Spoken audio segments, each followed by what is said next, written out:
More than 6 million people in the United States are living with Alzheimer's disease, and 11 million others are their unpaid caregivers. The Alzheimer's Association provides valuable support and resources to them all. Yeah, but another arm is all about research, trying to find a cure for Alzheimer's and dementia. And their biggest fundraiser is coming up in GR, the Walk to End Alzheimer's. We've got Dr. Irving Vega. He's an associate professor at Michigan State University and a board member of the Alzheimer's Association of Michigan. Doctor, thank you so much for being with us. Thank you for having me. So talk to us a little bit about Alzheimer's and what you do. And you know, you go to all these events. Why you're a board member? Why this is important to you?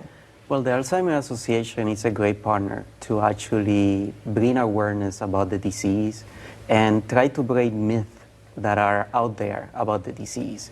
So with education, we try to not only bring the awareness, but also early detection is very important. We tend to think that because people are old, that, you know, it's normal for them to forget things. And that's a myth. I mean, through aging, it's not normal if you're losing your capacity to remember things. And we should be aware of that. So through that partnership, I started when I was at the University of Puerto Rico, and then I moved to MSU here in Michigan. This is a great organization that helped to bring that kind of information out there. And also, working directly and interested in the health disparities associated with Alzheimer's disease that affect differentially those in underrepresented groups like Black and African American and Latinos, and also women.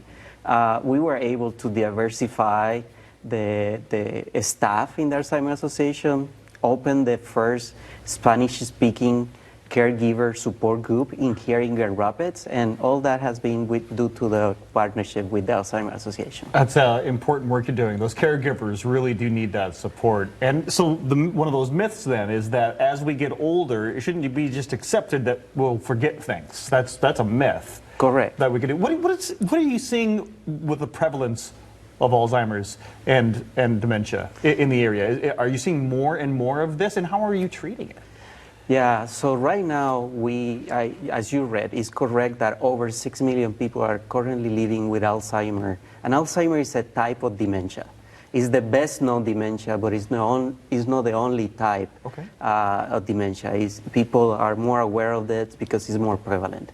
Recently it was published that Michigan is in the top 10 states with more cases of Alzheimer's disease. And what we should know about those numbers is over 200,000 people diagnosed or living with Alzheimer's disease in the state of Michigan. The problem with that number is that the Alzheimer's Association also have reported that about 50% of people living with Alzheimer's type dementia are not diagnosed. So if we think about 6 million, there are probably 9 million. And if we're thinking about 200,000 in Michigan, probably it's very close to 300,000 people. And if you count that or multiply that by at least 2 caregivers, then everything adds up.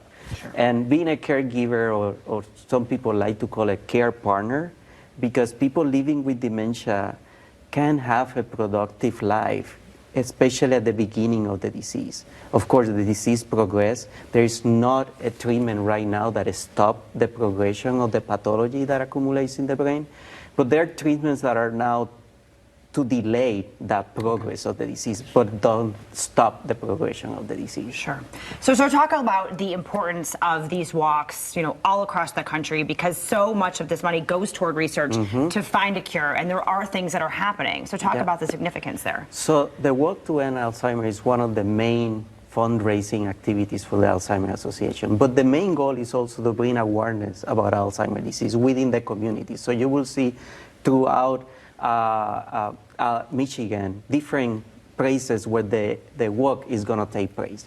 And because the main goal is to actually bring awareness about the disease, but it's also a fundraising activity. And that, as you well mentioned, most of that funding goes into research. You know, doing research is very expensive business. You not only have to pay the staff, you have the reagents are expensive.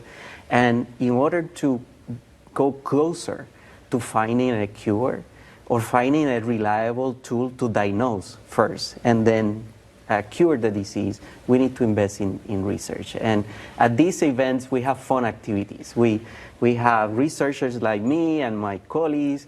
I bring actual human brains so people Yes. can actually take a look at it It's and kinda cool. explore it. I always talk to the people in the community that we have to treat it with respect. It's a very generous people that donated that tissue for us to educate medical students and graduate students. So it's actually, it's done in a very respectful way because that person was so generous to allow us to see their brains. Well, we when need they to die. get people to this event, get to this walk, if only to see a human brain. The Alzheimer's Association Walk to End Alzheimer's is happening in Grand Rapids on Saturday, October 14th at Calder Plaza. You can register right now if you like, act.alz.org/GR, or call the number on your screen, 616-301-3230. We'll be right back.